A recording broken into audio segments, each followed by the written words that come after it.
Barka da zuwa tashar ku danna subscribe domin kasancewa tare da sai ku danna alamar ƙararrawa domin samun shirye-shiryenmu a koda. Ina amarya ga akwata yau wato a ci gaba kasar gudu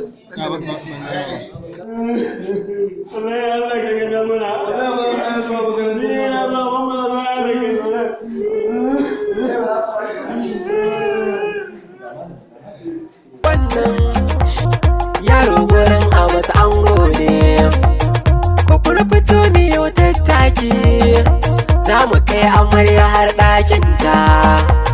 Fidausi yanzu ke ce amarya ga Abbas naki a yanzu ya zamo ango ne amarya. Barka da zuwa tashar ku danna subscribe domin kasancewa tare da sai ku danna alamar ƙararrawa domin samun shirye-shiryenmu